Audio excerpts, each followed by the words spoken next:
In Chapter 26 of Conquest with Zero Strength and Magic, we are pitted against an incredibly difficult map, which is very challenging even under normal circumstances. The map is filled to the brim with extremely deadly foes as well as many enemies with Staff Savant, which gives their staffs infinite uses. And the boss Iago sits in the center where his staff range covers most of the map. He cycles through 4 different status staffs each turn, so you have to carefully time your movement so you aren't frozen or hexing rotted at an inopportune time. The map is organized into several rooms, each of which has a particular theme, and the first one we are up against mainly consists of heroes, many of whom are armed with Wyrm Slayers, which, notably, is always effective against Korra no matter what class she is in. I fail many attempts just on this first room because it's really quite tough to deal with, especially since most of the room lies within overlapping ranges of enemy status staffs. In addition to Iago, there is a Hexing Rod mage inside the room as well as an Entrap mage to the right. The Hexing Rod makes it inadvisable to stall, and it's very difficult to clear the heroes quickly without putting someone inside Entrap range, which will result in one unit being isolated and focused down. After many iterations, I finally work out a starting strategy. I start the map by having all of my Replicate Savage Blow characters create the replicates, adding many more units to my army. I immediately open the door and rush in to kill the Hexing Rod made with Mozu, and then use a Sing Shelter strat to move her back. I use Xander and a generic general with Wary Fighter that I capture in Nina's Paralogue to tank the enemy heroes as they move in. Their defense makes it possible to survive the onslaught, and this causes all of the heroes to bunch up into a very nice and tight formation, which, notably, is very vulnerable to Savage Blow, which is quite nice because at this point I can literally use Savage Blow a dozen times per turn. So I attack with a dozen Savage Blows and wipe all of them out. As I finish clearing the heroes, I put as many units as I can on the right side of the room so I can immediately rescue any unit that gets entrapped, and I manage to save the unit by using Lunge to pull threatening enemies closer, so the bulk of my forces can attack more effectively. At this point, the situation calms down and we now have a decision. We can either go to the left and immediately die, or we can go to the right. The left room is full of Faceless and Stoneborn who are nearly impossible for me to fight in this challenge because of their ridiculous defenses and Wary Fighter, not to mention their tremendous damage at 1 to 5 range. Even in normal playthroughs, I would never try to clear this room. That's how scary it is. And with 0 strength and 0 magic, there's no way I will stand a chance in a straight-on fight. So instead, I go to the right room, which is full of sorcerers, which is also quite problematic, but it's not impossible. The enemies inside the room will not move until you open the door, so I take some time to organize everyone outside. But as I do this, I'm forced to eat a couple of freezes and enfeeble staffs along the way, weakening several members of my army. I have a much higher unit count than is normally possible because of my many replicate users, but this winds up being a bit of a problem now. There simply is not enough space for all of them to enter the room and attack. Even in a normal playthrough, this area is quite cramped, and so my unique unit composition has to some degree backfired. My first attempt at assaulting the sorcerer room is quite precarious. While the enemy sorcerers have relatively little defense, many of them do an incredible amount of damage, often sufficient to one-shot many of your squishier units. In addition, they are slightly scattered across the room, making it difficult to use Savage Blow at its maximum efficiency. But luckily, since Mosu's build is now finished, I can leverage an advantage I didn't think of previously: the Crescent Bow. In a normal playthrough, the Crescent Bow is a brave bow that has a significant penalty, which halves your strength or 1 combat after use. But since all my characters have 0 strength and half of 0 is 0, I suffer no such penalty. That said, the Crescent Bow's might is not very high, so even if I get attacked 4 times per round, I would struggle to do any damage with it. But as it turns out, by stacking tonics, meals, rallies, pair-ups, and plus 19 damage from skills, Mozu was able to assemble a massive damage stack, allowing her to quadruple in 1-round sorcerers. But unfortunately, she can't attack them safely because she'll get one-shot. In addition to this, Yamato, the generic sniper that I captured in Chapter 23, has more or less an identical build to Mozu, allowing him to perform the same function. So by trading the Crescent Bow and transferring Arthur onto him, he is also able to one-round sorcerers. This well-timed power bump allows me to nearly clear the room, but at the end, 2 enemies remain. There's a stationary maid and a Mjolnir sorcerer that I trapped in the corner. I'm quite nervous about this because Mjolnir is a killer tome with a high crit chance, and if I get crit, Niles could die. But then an entirely different disaster occurs,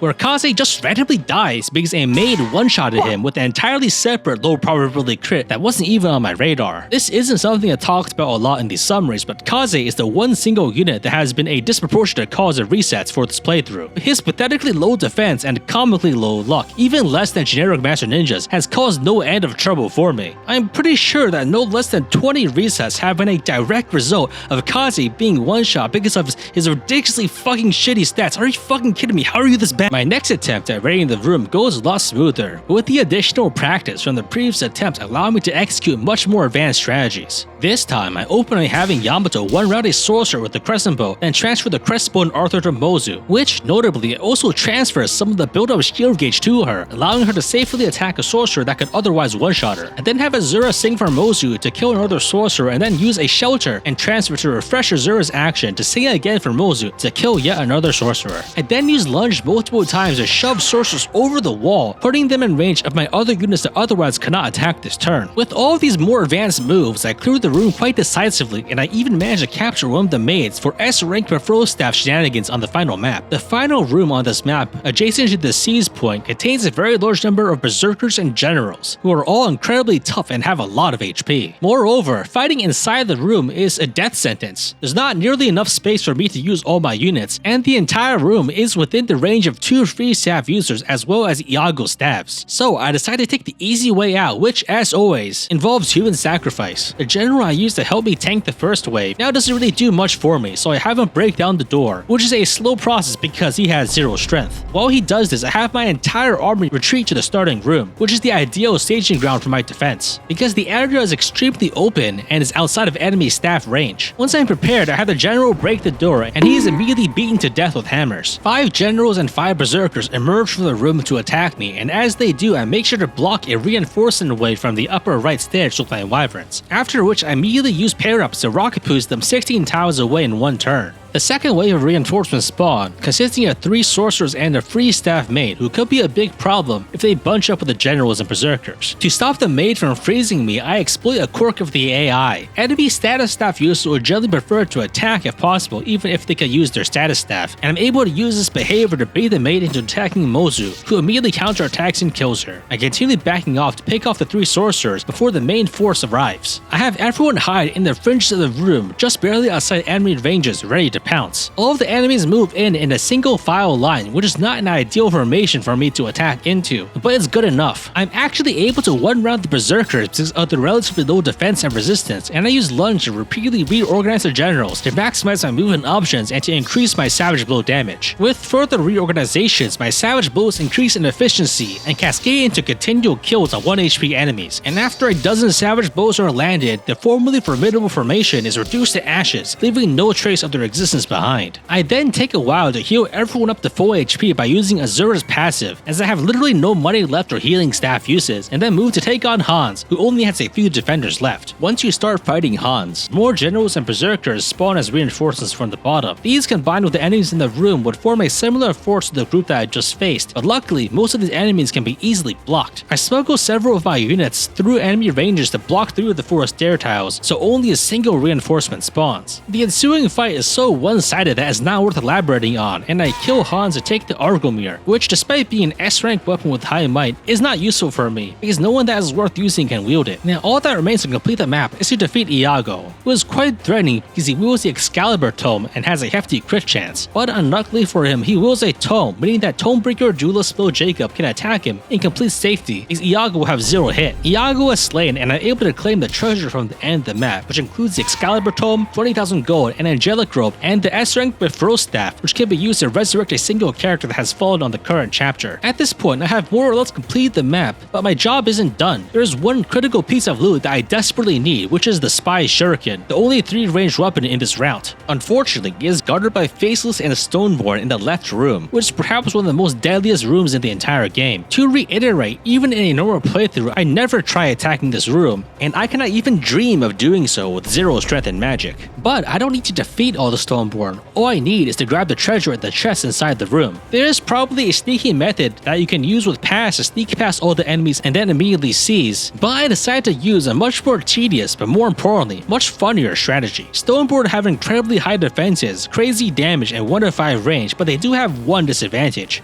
their abysmal move. Faceless can only move 5 tiles per turn, and Stoneborn can only move 4. Normally, retreating has some limits because eventually you run out of space, but this chapter is different because the map is structured like a circle. So I made a position where I can outrun low move enemies more or less indefinitely. So I crack open the Stoneborn room and let them move out. As I do this, even more Faceless and Stoneborn pour out of the stairs and begin to give chase. The size of the enemy group is now quite formidable and impossible to attack into, but fortunately I don't have to fight them. All I have to do is get all of them out of the room. I abuse my superior movement range to lead the Stoneborn and Faceless on an extended goose chase around the entire map. I continue backtracking, making sure to stay just barely on the edge of their range. I don't want to move too fast because then the enemy force could split up and attack from both sides. And with some careful movement, I'm able to keep the entire enemy force in one huge lagging group that struggles to reach me. Eventually, the entire enemy force has chased me across the entire map, completely abandoning their original position, allowing me to swing around and get the spy shuriken without a fight. Now that all the enemies are grossly out of position, I'm able to quickly swing back around to the seize point, completely circumnavigating the entire map to escape before having to actually fight them. This completes the map, and with this strategy, I was able to get all of the treasure, completely bypassing the deadliest room in the game by using one of the most ridiculous strategies I've ever concocted.